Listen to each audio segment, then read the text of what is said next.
Ci troviamo presso il Dipartimento di Ingegneria We are in the Padua University Hydraulic Engineering Department. Illustrious experts have taught in this hydraulics laboratory since it was built as long ago as 1924. And the biggest Italian hydrographic systems have been studied here too, the Veneto system in particular. One professor that lectured in this department for many years was Augusto Ghetti, who after the flooding of Venice on 4 and 5 November 1966 was asked by the Comitatone, the famous Italian government committee set up to deal with the problem, to find out the reasons for the flood and to suggest the steps to be taken to save Venice from high water and to safeguard its lagoon. Ghetti conducted this study brilliantly, promoting theoretical and experimental research, whose results still attract the attention of those concerned in questions of lagoon hydrodynamics to this day.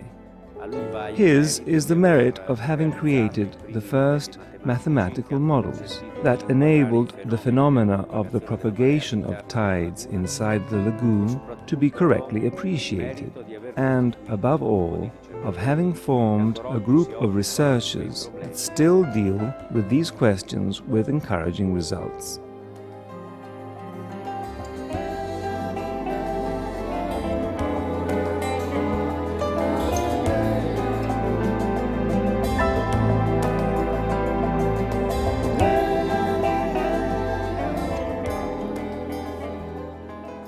The present hydraulic problems of the Venice Lagoon are very different from those that arose in past centuries. In order to see them in their proper perspective and assess the significance of what has been said, both in the past and recently, it would be advisable for us to dwell briefly on the consequences of the solutions adopted in the past, considering them from the point of view of hydraulics.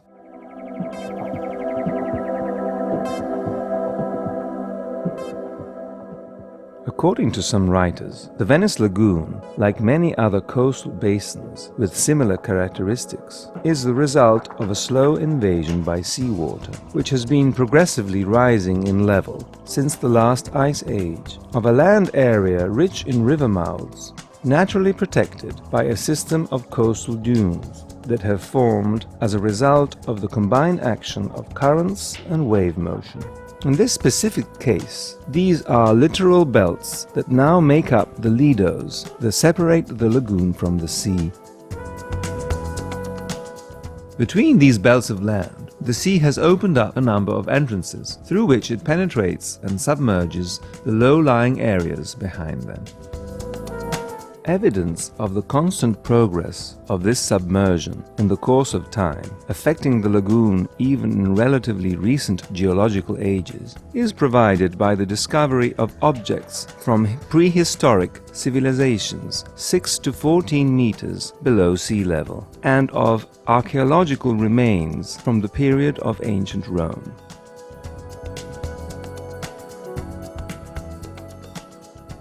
The Sile as well as the Brenta used to flow into the lagoon, and probably also the Piave, in the form of a branch from Lio Maggiore. The lagoon underwent its first hesitant changes at the hand of man in the early Middle Ages. And then, in around the year 1000, when the first nucleus of the present city of Venice was taking shape at Rivo Alto,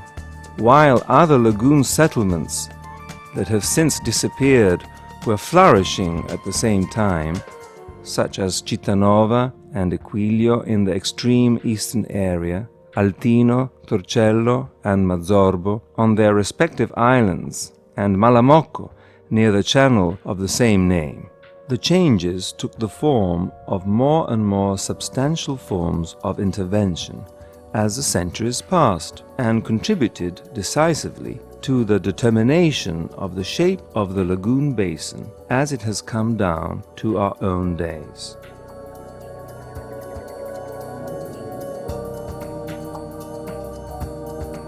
According to the historian Filiasi, after the end of the first millennium, some of the existing river mouths, such as that of Liomaggiore to the north, and those of Prestene and Albiola in the central parts of the Lidos, started to fill up naturally, leaving open only Tre Porti to the north, the ports of Malamocco and Chioggia further south, and the port of Brondolo to the far south. At the same time, and in a particularly worrying manner from the 13th century, silting phenomena began to be observed also within the lagoon, above all in the central part, with serious consequences for some important canals that innervated the dense city waterway system. At the same time, the city began to be worried by the processes of intensive marine sand deposits at the harbor entrances, above all at San Nicolò, reducing navigability and hindering the access of ships to St. Mark's Basin.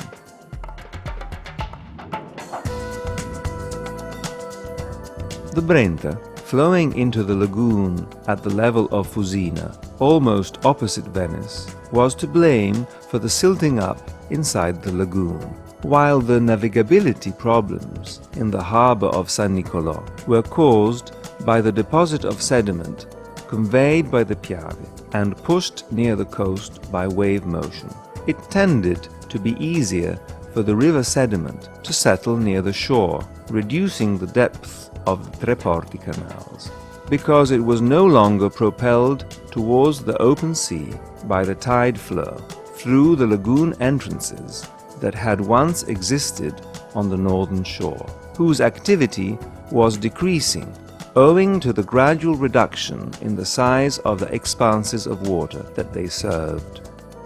The efforts made between 1200 and 1400 to set up intestadure, which were banks inside the lagoon orientated in such a way as to keep the river sediment from St. Mark's Basin, and to counter the silting phenomena caused by the Brenta, proved useless, and in subsequent years led to more drastic measures being taken. These measures were made possible when the Venetian Republic conquered the city of Padua and its surrounding area after defeating its da Carrara rulers in 1405. The diversion of the Brenta from the lagoon was a measure that was pursued against strong opposition. Cristoforo Sabadino, who was in favor of this action, was to be found on one side, and Alvise Cornaro, who objected to it, on the other.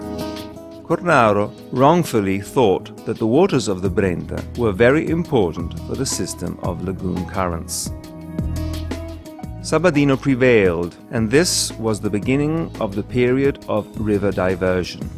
The first to be involved was the Brenta. A new channel was created between San Bruson di Dolo and Conche in 1507. After which the waters of the Brenta were united with those of the Bacchiglione, and the two rivers' joint mouth, which tended to silt up, was shifted to the open sea at Brondolo, outside the lagoon south of Chioggia.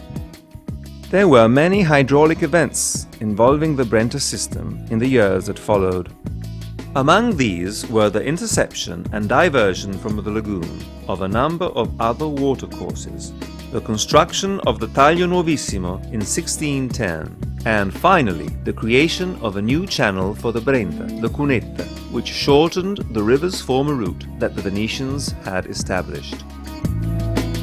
For a short time, in the second half of the 19th century, the river was even brought back to the lagoon near Chioggia. But at the end of the same century, the last solution, which has survived to our own days, took shape, and the Brenta was finally excluded from the lagoon, and its mouth at Brondolo was re-established. The measures taken in the rivers that flowed into the northern lagoon were just as radical. Here, when the Piave was at flood, its waters overflowed its right bank and poured into the Sile, introducing their sediment into the lagoon basin and causing serious silting up problems that even affected the stretches of water near Burano and Torcello.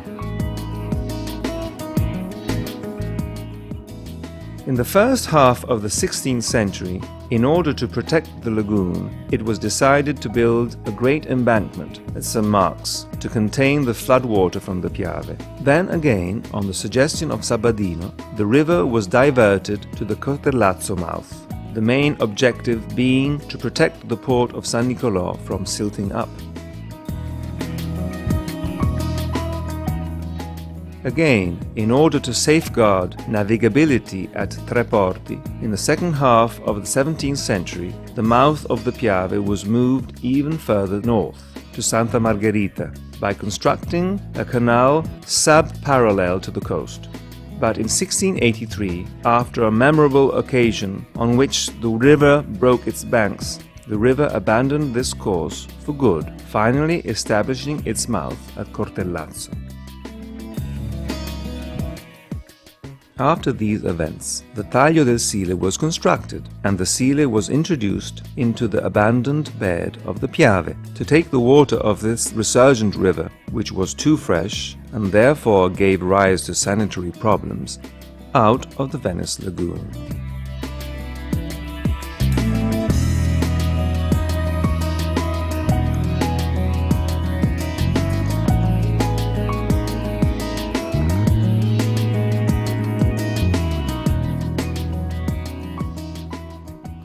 The consequences of these measures on the morphological evolution of the lagoon are substantially the almost total disappearance of sediment of river origin and the beginning of a sharp reversal of the previous tendency.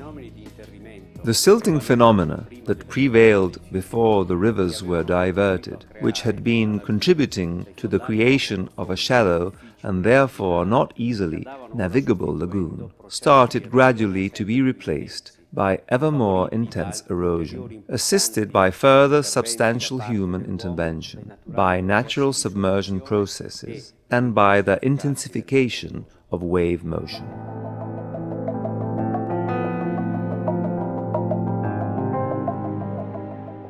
Not long after the completion, towards the end of the 18th century, of the measures that rendered the boundaries of the lagoon untouchable, in the early 19th century it was decided to intervene on the harbour entrances, to increase their effectiveness and allow the ships of the time, with their greater draft, to enter the lagoon basin.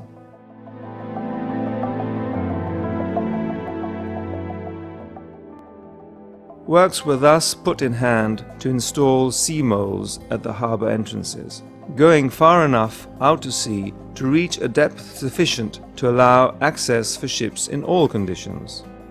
Work started first at the entrance of the harbour of Malamocco, which had alone provided access for Venetian maritime traffic in the last years of the Republic.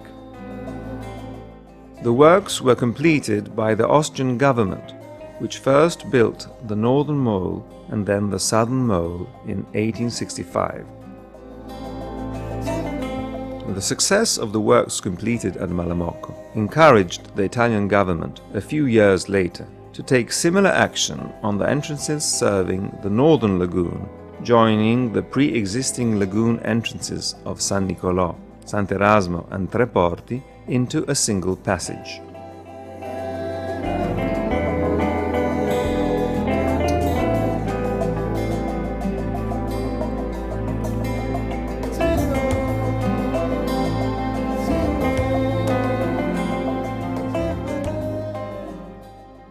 The Chioggia entrance was the last to undergo the same type of intervention. The works began in 1910, were broken off during the Great War, and were completed between 1930 and 1935, giving a depth of 7 to 8 meters.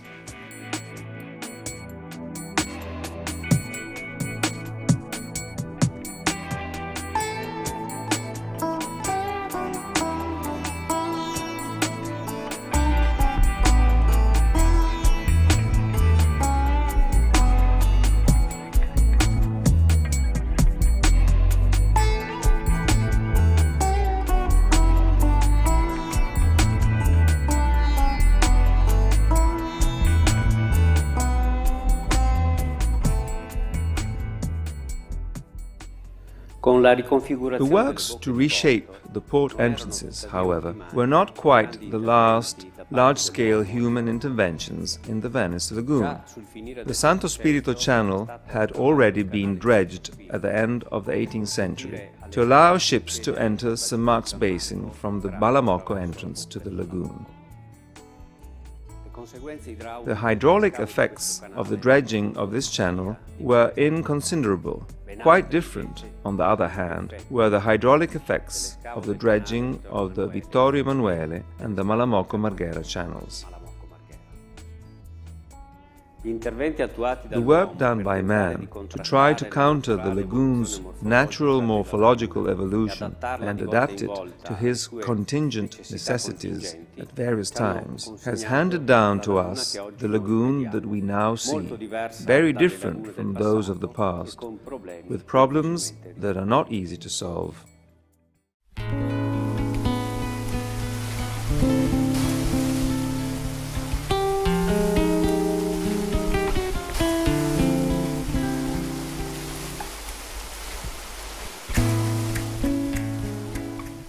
The area within the boundary of the lagoon, established by the Venetian Republic shortly before it fell, extends to about 500 square kilometers. The lagoon communicates with the sea through the three entrances of Lido, Malamocco and Chioggia, guarded laterally by moles extending into the sea and more than 16 to 18 meters deep. Progressively separating into different branches, the dense network of multi-linked channels starts from these lagoon entrances, their width diminishing as they approach the edges of the lagoon. Extensive stretches of shallow water lie adjacent to the channels, their depth not varying very much, between 50 and 100 centimeters, enough to prevent them from being uncovered at low tide, as happened in the past and certainly until the first decades of the 20th century.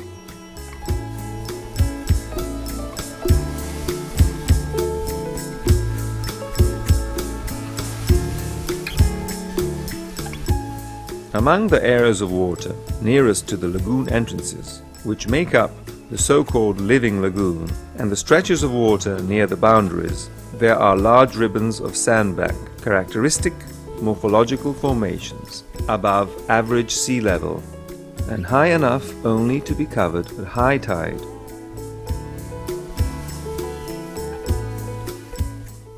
These sandbanks, which have a role of primary importance in the lagoon ecosystem,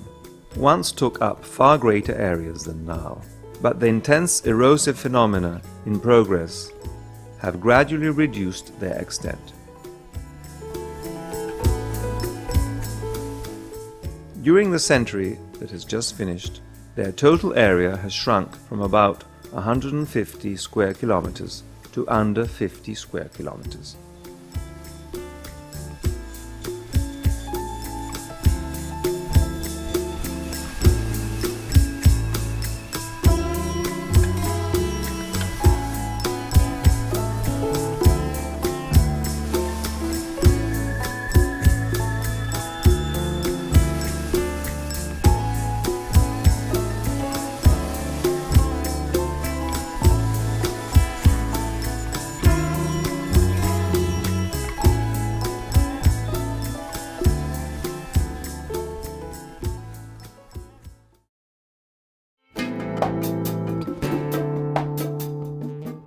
The outermost parts of the lagoon basin are occupied by fish farms of ancient origin, numerous both in the central to southern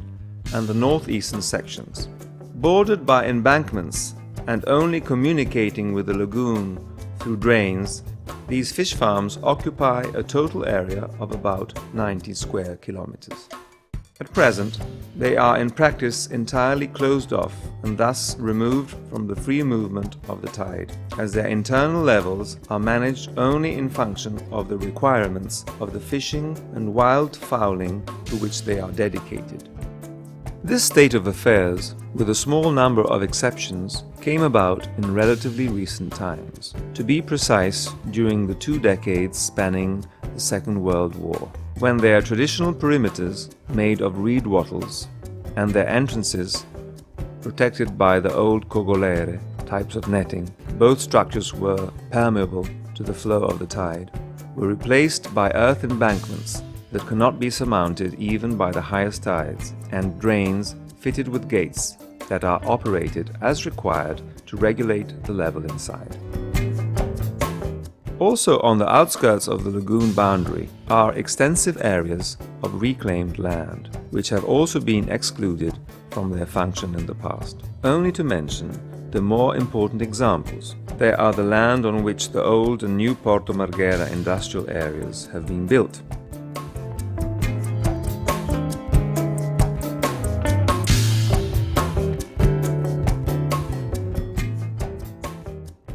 And the site of Marco Polo Airport. These areas were reclaimed with materials obtained from the dredging work done in the lagoon in the area occupied by the so-called Valli di Brenta, which had been silted up as a result of the rash decision, which we have already mentioned, to admit the waters of the Brenta freely into the lagoon in the second half of the 19th century.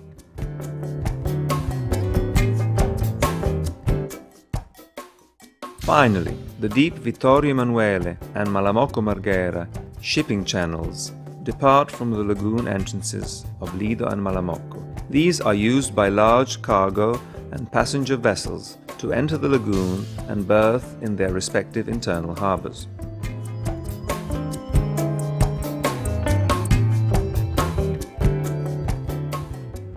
In this geographical context, the sea penetrates the lagoon from the entrances, the maximum high being recorded progressively later as the tide advances, but almost everywhere only slightly attenuated, so that a large part of the lagoon records a high tide figure that is completely comparable with that of the sea itself. There is even a tendency for the tide to increase slightly between the Lido entrance and the Old City, so that the tide levels at Punta della Salute and Porto Marghera are higher than those at sea.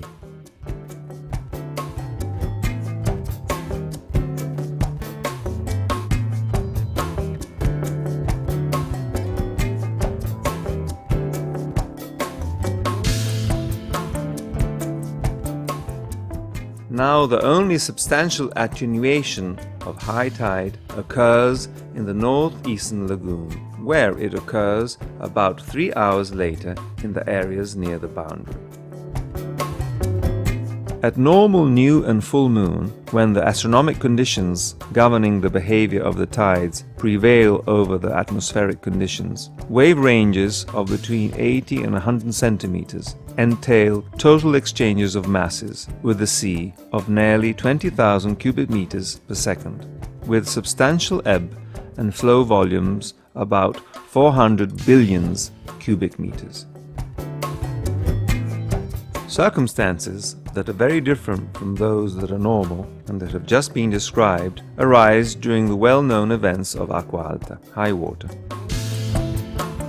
Acqua Alta is an anomalous phenomenon that has always afflicted the Venice lagoon, caused by the superimposition of the periodical fluctuation in levels due to the astronomic tide on the effects generated by low-pressure conditions persisting in the Gulf of Venice, and the simultaneous action of particularly strong scirocco, southeast winds. These three factors work together to raise the average sea level in the upper Adriatic significantly, and thus also to bring about an extraordinary rise in the high tide level in the lagoon. When this happens, if the tide remains above a certain level for a prolonged time, this completely cancels the effect of any attenuation in the spreading of the tide, and maximum levels completely similar to those of the sea are reached almost all over the lagoon basin, if not even higher. For example, if the wind blows over the liquid surface and tends to shift it appreciably, further worsening the situation in the outer parts of the lagoon.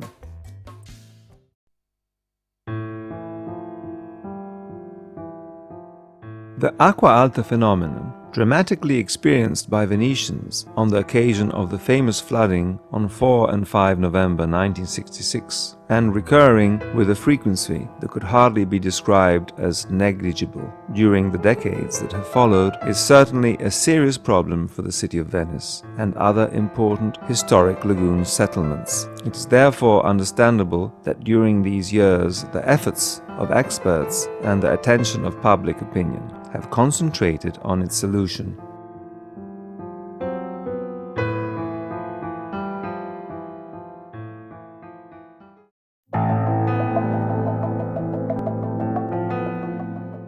As well as the problem of high water, however, many others affect the lagoon, some not so easy to imagine, but no less important if the aim we set ourselves is to safeguard the lagoon as a whole, seen as a unique and unrepeatable environment from which the city of Venice cannot be separated.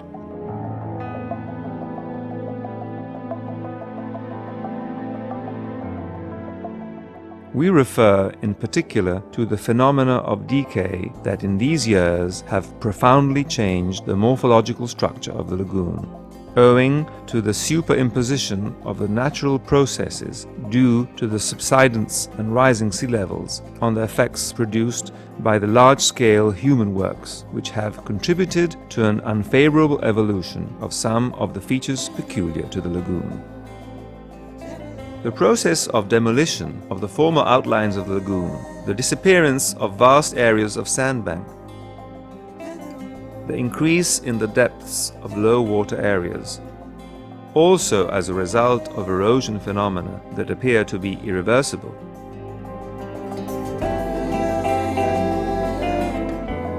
the disappearance or filling in of many lagoon canals with a general leveling of canal beds, the systematic loss of the finer parts of the lagoon sediment expelled in suspension by tidal currents during the ebb phases and not brought back in the subsequent flow phases are phenomena that should not be underestimated.